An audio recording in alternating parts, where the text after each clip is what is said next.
In a world ruled by deception, one man vows to uncover the truth, no matter the cost. You think you can hide from me? For Detective Marlowe, the hunt is personal. This city has no room for secrets. Why are you doing this? Because I know the truth, but as the walls close in, the hunter becomes the hunted. How far will I go to destroy myself? This January, truth has a price. The apartment was cloaked in silence, but Marlowe's mind was anything but quiet. He sat at his desk, papers and photographs strewn before him like a chaotic tapestry of his thoughts. The faces he had been tracking stared back at him, their expressions frozen in moments he had captured through his relentless surveillance. The clock on the wall ticked, each sound echoing louder than the last, until it seemed to pound in his ears like a war drum. Marlowe rubbed his temples, trying to dispel the growing tension in his skull. Sleep had become a luxury he could no longer afford. Every time he closed his eyes, the images came rushing back, faces, whispers, and the ghost of Caleb's lifeless form. His breaths grew shallow as he clutched the edges of the desk, grounding himself against the tide of his thoughts. Yet, the darkness seemed to creep closer, tightening its grip on his sanity. The nights had grown longer, stretching endlessly as if mocking his inability to find peace. Outside, the city was alive with its usual hum of activity. But Marlowe felt isolated, trapped in a cage of his own making. The mission he had undertaken to cleanse society had become a consuming fire, burning through every part of his life. And now, it was starting to burn him from within. The first nightmare came like a thief in the night, stealing what little solace Marlowe could find. He was standing in a darkened room, the walls closing in as shadows danced and whispered around him.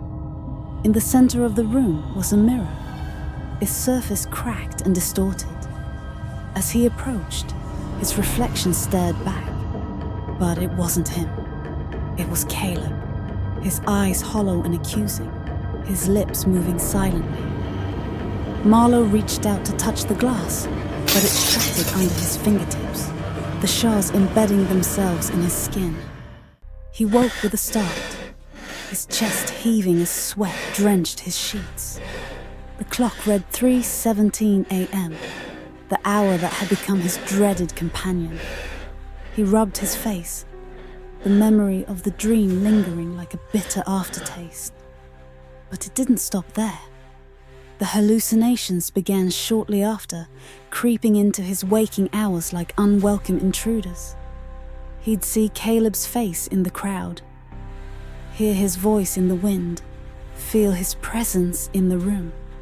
Once, while walking through the station, he thought he heard Caleb call his name. He spun around, only to find an empty corridor. His colleagues noticed the change, their glances laced with concern and unease. But Marlowe dismissed them, burying himself deeper in his work, convinced that pushing forward was the only way to silence the demons. Marlowe's behavior did not go unnoticed. His partner, Detective Sarah Kane, confronted him one evening as they worked late at the precinct.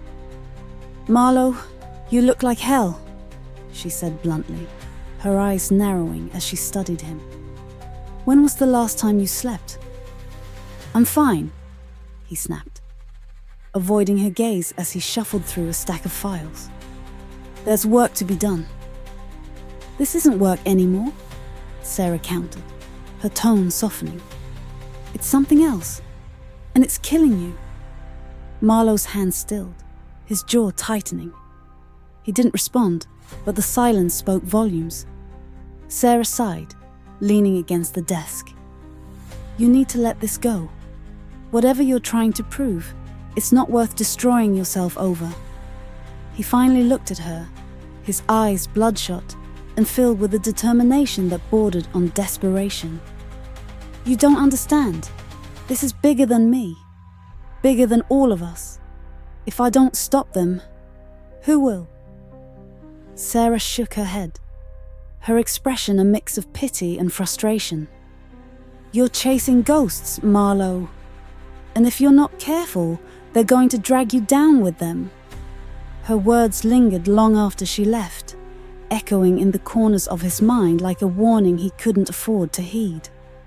The hallucinations grew worse as the days bled into nights. Marlowe's apartment became a labyrinth of paranoia, the walls lined with photographs, notes, and red strings connecting fragments of his investigation. He was convinced he was close to uncovering the truth. But the closer he got, the more. The shadows seemed to close in around him. One night, as he sifted through his files, the lights flickered. He glanced up, his heart racing as the room plunged into darkness.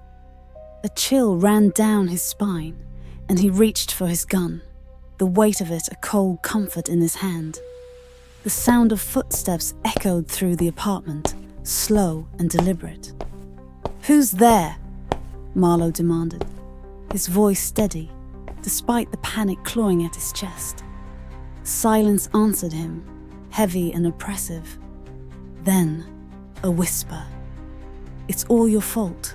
He spun around, his finger tightening on the trigger. But the room was empty. The voice came again, closer this time, and he swore he could feel Caleb's breath on his neck. He turned wildly, the shadows playing tricks on his mind. Finally, he fired, the gunshot shattering the silence. The lights flickered back on, revealing an empty room. The only sound was his ragged breathing and the pounding of his heart. Marlowe sank to the floor, his gun slipping from his grasp. He pressed his hands to his face, the weight of his obsession crashing down on him like a tidal wave.